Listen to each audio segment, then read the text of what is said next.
ఈరోజు అయితే అమ్మ షాప్ నుంచి వచ్చేసి టయర్డ్ అయిపోయింది, సరే తినేసి ఇంకా నైట్ టైం మేము ఏదో ఒకటి స్నాక్స్ లాగా తింటాము సరే అని చెప్పేసి రవ్వ లడ్డు అయితే తింటుంటే ఈ మైకి గారు చూడాలి, ఏది తిన్నా పూరి చపాతి ఏది తిన్నా చాలు, దీనికి ఇడ్లీ కూడా తింటుంది.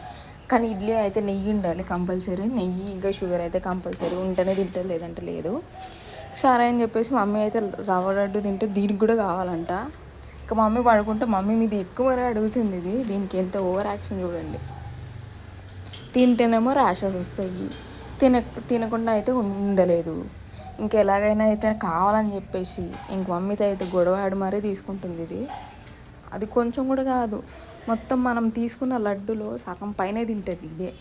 మనం తినే కన్నా దీన్ని అడగడమే ఎక్కువ ఉంటుంది. ఇంకా ఫైనల్గా అయితే మమ్మీ దగ్గర అయితే చూసి ఇంకా లాస్ట్ ఒక కొంచెం పీస్ అయితే తీసుకొని ఇంక వెళ్ళిపోయింది. ఇదైతే ఉరుకుడే ఉరుకు ఇంకా అగో.